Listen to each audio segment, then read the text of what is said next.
বর্তমানে চলছে শৈত্যপ্রবাহ। কনকনে ঠান্ডায় জুবুথুবু সাধারণ মানুষ। আর এই আবহে মানবিক ভূমিকায় দেখা গেল এক চা বিক্রেতাকে। জানা গেছে পূর্ব বর্ধমানের গুসকরা শহরের ৯ নম্বর ওয়ার্ডের মুসলিম পাড়ার বাসিন্দা পাঞ্জাব শেখ। গুসকরা বাসস্ট্যান্ডের বিপরীত দিকে তার একটা ছোট্ট চায়ের দোকান। আর সেই দোকান থেকে যা উপার্জন হয়, স্ত্রী ও এক মেয়েকে নিয়ে কোনো রকম সংসার চলে তার। তবে তার প্রতিনিয়ত মানবিক কর্মকাণ্ড প্রশংসা কুড়িয়েছেন এলাকাবাসীর। কনকনে ঠান্ডায় অসহায় মানুষদের প্রতিনিয়ত কম্বল বিতরণের মধ্য দিয়ে তাদের পাশে দাঁড়ানোর চেষ্টা করছেন তিনি। পাঞ্জাববাবু বলেন, কনকনে এই ঠান্ডায় আমরা মোটা শীতের পোশাক পরা সত্ত্বেও ঠান্ডা সহ্য করা মুশকিল হয়ে পড়েছে। কিন্তু এক শ্রেণীর মানুষ আছে যাদের কাছে শীতের পোশাক সেভাবে থাকে না।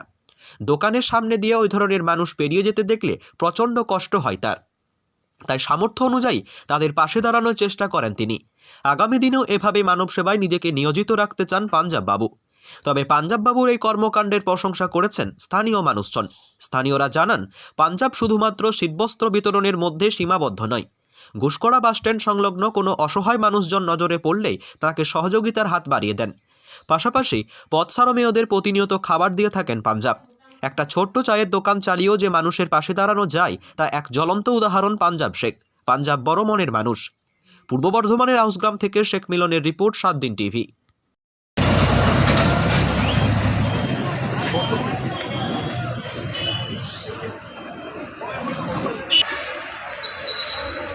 Ano, চাচা চা নাও।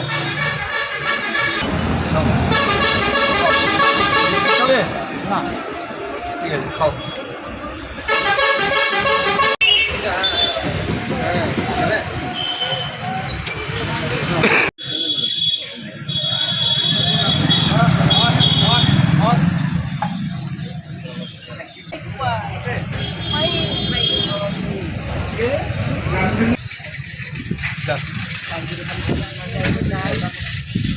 হরি বল, হরে কৃষ্ণ, জয় রাধে, জয় রাধে, জয় রাধে।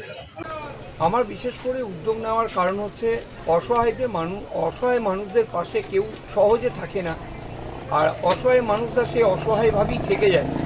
তো আমি এইবারে বিশেষ করে দেখলাম যে এইবারে যা শীত পড়েছে, সেই শীতে আমরা এত কাপড় চোপড়, এত পোশাক পরেও হচ্ছে যে আমরা তবুও কিন্তু আমরা প্রচণ্ড সেই হাড় কাঁপানো শীতের মধ্যেই আমরা রয়েছি এত পরে। আর যে আজ অসহায় মানুষগুলোর কোনো যাদের কাপড় নেই, নিজস্ব কোনো ঠিক নেই, কোনো একটা নিজস্ব জায়গা নেই, তো সেখানে যে তারা একটা জামা গায়ে দিয়ে যে শীত পার করছে, দিন কাটাচ্ছে, সেই দেখে আমার খুব খারাপ লেগেছে। এবং আমার সেই উদ্যোগ নিয়েছি সেই জন্য যে আমি যতটুকু পারবো আমার এই চায়ের দোকান থেকে চালিয়ে সেই অসহায় মানুষদের পাশে আমি দাঁড়াবার জন্য একটা আগিয়ে গেছি। সবথেকে বড় কথা হচ্ছে আমি যে আজকে অসহায় মানুষগুলোর পাশে দাঁড়াতে পারছি, ওনাদের সাথে কথা বলতে পারছি, ওনারা আমার সাথে কথা বলছেন, তাতে আমি আনন্দিত যে একটা মানুষের পাশে আমি গিয়ে দাঁড়াতে পারছি যাদের পাশে থাকার মতো কেউ নেই। আমি যদি এইভাবে চিরটা জীবন যদি আমি থাকতে পারি, আমি নিজেকে অনেক বড় ধন্য মনে করব। খুব ভালো লাগছে যে ওর মনটা বড়, ও চিন্তা ভাবনা করছে সমর্থন নিয়ে এই যে একটা ভালো কাজে ও এগুচ্ছে। এই জন্য আমাদের খুব ভালো লাগছে, যে ভাষা নেই ওকে আমরা কৃতজ্ঞতা জানাচ্ছি। এবং আরও ভালো লাগবে যদি আরও কেউ পাশে গিয়ে করে, যে ওর মতো একটা ছেলে ও সমর্থন নিয়ে এই যে এত সাহসিকতা এবং ভালো পরিচয়, এই নিয়ে আমরা খুব গর্ব করছি। এই বস্ত্রদানই নয়, 12 মাস আমরা লক্ষ্য করি, যেহেতু আমি বাস ইউনিয়নের পেছনে এখানে থাকি, অসহায় ব্যক্তি যখনই বিপদে পড়ে, কোনো অসুবিধায় পড়ে, আমি দেখেছি দোকানে এত খদ্দের থাকলেও ছুটে যে তার পাশে দাঁড়ায় এবং হাসপাতালে ছুটে চিকিৎসা করে দেয়। কেউ পড়ে গেলে আর পড়লে এবং কেউ বিপদগ্রস্ত হলেও ছুটে যায়।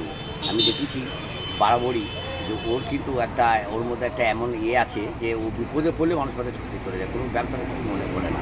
এই জন্য আমি গর্ববোধ করি এবং আরও অনেক উচিত পাঞ্জাবে লোক করে যে একটা যে চায়ের দোকানে এইভাবে নিতে পারে, তা আমাদের দায় দায়িত্ব আছে এখানে অংশগ্রহণ করার।